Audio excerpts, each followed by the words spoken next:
የፕሪቶሪያ ስምምነት አደጋ ውስጥ ነው ሲሉ የዩኤስ የፖሊሲ ኤክስፐርት ለሴኔት አባላት መግለጻቸው ታውቋል። ሜይ 13 2025 በሴኔቱ የውጭ ግንኙነት ኮሚቴ በምስራቅ አፍሪካ ላይ ያተኮረ ችሎትን በተመለከተ ንግግር ያደረጉት የውጭ ግንኙነት ምክር ቤት ባልደረባ የሆኑት ሚሼል ጋቪን በኢትዮጵያና በኤርትራ መካከል ያለውን ደካማ የሰላም ሁኔታ አስጠንቅቀዋል። ይህም የፕሪቶሪያ ስምምነት አተገባበር ላይ እንቅፋት ነው ብለዋል። ዩኤስ አሜሪካ ምን ተግባራዊ እርምጃዎችን መውሰድ አለባት በሚል ለሴናተር ቫን ሆለን ለቀረበላቸው ጥያቄ ሲመልሱ ከኢትዮጵያና ከኤርትራ ጋር በተያያዘ የተፈጠረውን ውጥረት ለመፍታት ከሞላ ጎደል እየከረረ ያለውን ሁኔታ ለመቅረፍ ሲሉ ሚሼል ከዚህ ቀደም በሃድሰን ኢንስቲትዩት ባልደረባ ጆሹዋ መሰርቪ የተነሱትን ስጋቶች አስተጋብተዋል። እንደ ዋነኛ ስጋት የተነሳው የኤርትራ መንግስት ስምምነቱን በመጣስ በትግራይ ክልል ውስጥ የኤርትራ ጦር መስፈሩን አንስተዋል። በትግራይ ክልል ለ2 ዓመታት የቆየውን አስከፊ ጦርነት ያበቃው የፕሪቶሪያ ስምምነት ሙሉ በሙሉ ተግባራዊ እንዲሆን ዓለም አቀፉ ማህበረሰብ ጫና ማድረግ እንደሚያስፈልገው ሁለቱ ባለሙያዎች ገልጸዋል። ሚሼል ይህን የፕሪቶሪያ ስምምነት ሁለቱም ተፋላሚ ኃይሎች የተስማሙበት ቢሆንም ነገር ግን ሙሉ በሙሉ ተግባሩ አልተተገበረም ብለዋል። አሁን ላይ ስምምነቱ አዲስ አደጋ ገጥሞታል ያሉት ሚሼል የአፍሪካ ህብረት አባል ሀገራት ተሳትፎ እንዲጨምርም ጠይቀዋል።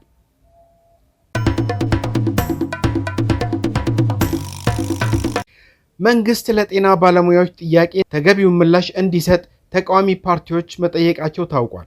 ባለሙያዎቹ ባነሱት ጥያቄ እስርና ወከባ ሊፈጸምባቸው አይገባምም ብለዋል። መንግስት በጤና ባለሙያዎች እየቀረቡ ላሉት ጥያቄዎች ተገቢው ምላሽ እንዲሰጥ ሁለት ተቃዋሚ ፓርቲዎች መጠየቃቸውን የተሰማው የኦሮሞ ፌዴራላዊ ኮንግረስ ኦፌኮ እና ጎጎት ለጉራጌ አንድነትና ፍትህ ፓርቲ ባወጧቸው መግለጫዎች ነው። የመብት ጥያቄ ባነሱ የጤና ባለሙያዎች ላይ የመንግስት የጸጥታ አካላት የሚፈጽሟቸው ጫናዎች ተገቢ አለመሆናቸውን አመልክተዋል። ኦፌኮ በትላንትናው ዕለት ባወጣው መግለጫ የጤና ዘርፉ ግንባር ቀደም በመሆን ደከመኝ ሰለቸኝ ሳይሉ ህይወታቸውን ለአደጋ አጋልጠው የሚያገለግሉ እነዚህ የጤና ባለሙያዎች ያነሷቸው የመብት ጥያቄዎች የራሳቸውን ችግሮች ለመፍታት ብቻ ሳይሆን ለሚሊዮን ኢትዮጵያውያን ወሳኝ የሆነውን የጤና ስርዓት ለማጠናከር ካላቸው ጥልቅ ፍላጎት በመነሳት እንደሆነ እንረዳለን ብለዋል። ባለሙያዎቹ ያቀረቧቸው ጥያቄዎች አስቸኳይና ህጋዊ በሆኑ ቅሬታዎች ላይ የተመሰረቱ መሆናቸውን እንደሚገነዘብም ፓርቲው አመልክቷል።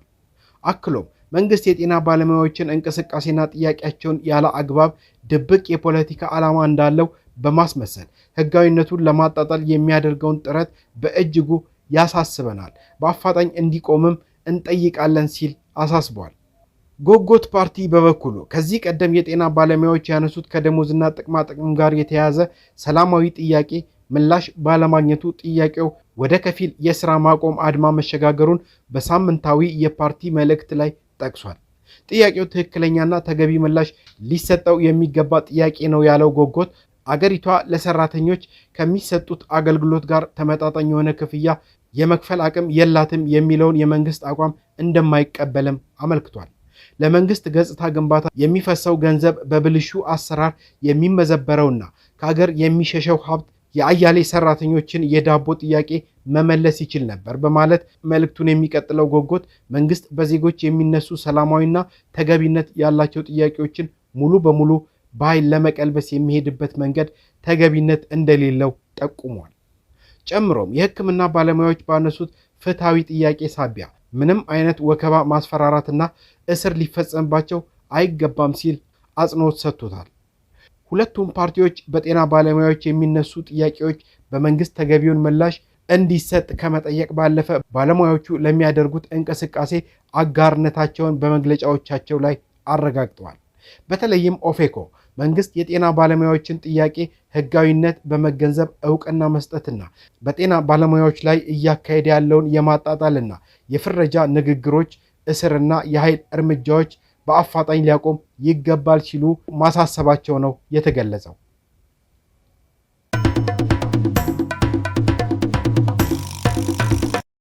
በትግራይ የትግል ታሪክ ብዙ ውሸታሞችና ከዳተኞች አይተናል፣ እንደ ጌታቸው ረዳ የሚሆን ግን የለም ሲል የትግራይ ክልል ሰላምና ደህንነት ቢሮ ገለጸ። የትግራይ ክልል ጊዜያዊ አስተዳደር ሰላምና ደህንነት ቢሮ ትላንትና በአቶ ጌታቸው ረዳ ላይ ያነጣጠረ መግለጫ አውጥቷል። በመግለጫው ጌታቸው ረዳ በድርጅታችንና በሰራዊት አዛዦች ላይ ስፍር ቁጥር የሌለው የስም ማጥፋት ዘመቻና ውሸት ማሰራጨት ከጀመረ ረጅም ጊዜ ሆኖታል በማለት የጀመረው ቢሮው ለዚህም እንደ ማስረጃ የጠቀሰው አቶ ጌታቸው ረዳ የግድያ ሙከራ እንደተደረገባቸው መግለጻቸውን ነው። የቢሮው መግለጫ በመቀጠል አቶ ጌታቸው ረዳ ለስራ ወደ አዲስ አበባ ስንሄድ ጠባቂዎች ኬላ ላይ አስቆሙኝ። ከዚያም መስታወቱን አውርጄ ጌታቸው መሆኔን ስነግራቸው በሰላም አለፍን ካሉ በኋላ እንደገና ሐሳቡን ቀይሮ ሊገሉኝ እንደነበር ሰምቻለሁ። በኋላ እየተከተሉኝ ነበር ሲል የተለያየ ሐሳብ መናገሩን አውስቷል።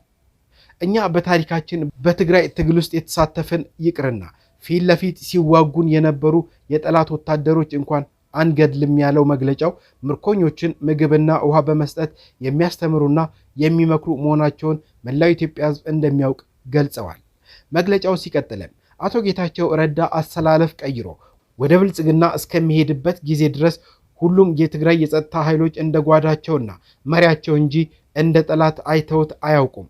ስለዚህም ሞቱን ሊመኙለት አይችሉም ብሏል።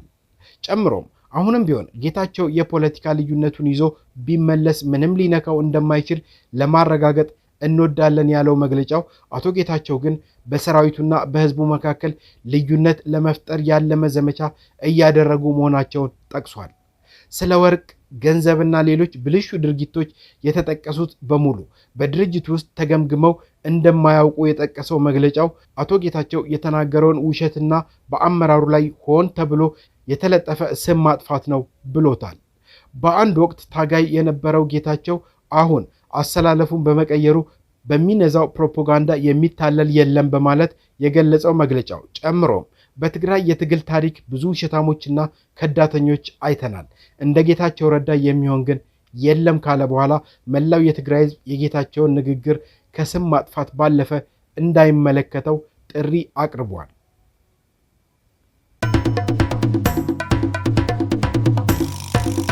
የትግራይ ጊዜያዊ አስተዳደር የጸጥታ ቢሮ ፌዴራል መንግስቱን ወቀሰ። የፕሪቶሪያውን የግጭት ማቆም ስምምነት እየጣሰ ነውም ብሏል። የትግራይ ጊዜያዊ አስተዳደር የጸጥታ ቢሮ ፌዴራል መንግስቱ የቀድሞውን የጊዜያዊ አስተዳደር ፕሬዝዳንት ጌታቸው ረዳን በመጠቀም የፕሪቶሪያውን የግጭት ማቆም ስምምነት በመጣስ ላይ ይገኛል በማለት ወቅሷል። የመንግስት አካሄድ በስምምነቱ የተገኙ ስኬቶችን ሊቀለብስ ይችላል በማለትም አስጠንቅቋል። ቢሮው መንግስት አካሄዱን መልሶ እንዲያጤነው ጠይቋል። አቶ ጌታቸው ረዳ በትግራይ ጸጥታ ኃይል ይነዙታል ያለው የስም ማጥፋት ዘመቻ ቀይ መስመር አልፏል ሲልም ቢሮ መክሰሱን ነው ዋዜማ የዘገበችው።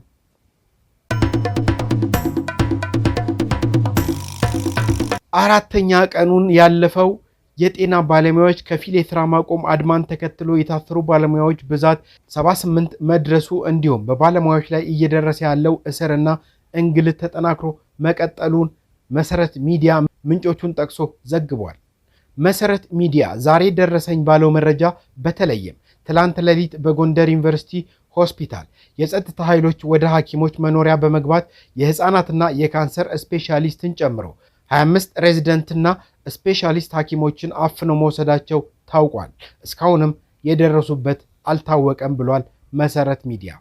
ይህንን ተመሳሳይ አፈናና እንግልትን ተከትሎ የኢትዮጵያ ጤና ባለሙያዎች ንቅናቄ አባላት ሙሉ ለሙሉ ስራ ለማቆም በመወሰናቸው አሁን ላይ በሕክምና ላይ ያሉ ታካሚዎች በማይንገላቱበት መንገድ እስከ ቅዳሜ ድረስ ሙሉ ለሙሉ ስራ የማቆም አድማውን ተፈጻሚ የሚያደርግ ፕሮግራም አውጥተው እየተንቀሳቀሱ እንደሚገኙ ነው የታወቀው። ሆኖም እስካሁን አፈናና እንግልት በደረሰባቸው እንደ ጥቁር አንበሳና ዘውዲቱ የመሳሰሉ ሆስፒታሎች ውስጥ የሚሰሩ ባለሙያዎች ሙሉ ለሙሉ ስራ ማቆማቸው ተሰምቷል። በተመሳሳይ በሐዋሳ ዩኒቨርሲቲ ሆስፒታል በአስተዳደሩ ሐኪሞች ወደ ስራ ገበታቸው ካልተመለሱ ግቢውን ለቀው እንዲወጡ የተሰጠውን ማስታወቂያ ተከትሎ የሆስፒታሉ ሬዚደንትና ኢንተርን ሐኪሞች ከግቢው የተቀበሉትን ንብረት በማስረከብ ለቀው እየወጡ መሆናቸውን መረጃ ደርሶኛል ሲል መሰረት ሚዲያ ዘግቧል። የኢትዮጵያ ጤና ባለሙያዎች በዚህ ንቅናቄ ጊዜውን ያማከለና ለመኖር የሚያስችል የደሞዝ ጭማሪ፣ የሪስክና የመሳሰሉት ክፍያዎች መፈጸም፣ የትራንስፖርት እገዛ፣ ጊዜውን የጠበቀና ያልተቆራረጠ የዲዩቲ ክፍያ፣ ባለሙያውን ለአደጋና እንግልት የማያጋልጥ የሥራ ቦታ፣ የጤና መድን፣ የመኖሪያ ቤት ወይም ቦታ እንዲሁም ለትምህርት የሚመችና በደንብ የተደራጀ የመማሪያ ስፍራና በአጠቃላይ 12 የሆኑ ጥያቄዎቻቸውን እንዲመለሱላቸው እየጠየቁ ይገኛሉ። የጤና ሚኒስቴር በበኩሉ ከሰሞኑ የሥራ ገበታቸው ላይ ያልተገኙት የጤና ባለሙያዎች በሐሰተኛ መረጃ የተወናበዱና ጥፋትን ዓላማቸው ያደረጉ ናቸው ማለቱ ይታወሳል ሲል መሰረት ሚዲያ ዘግቧል።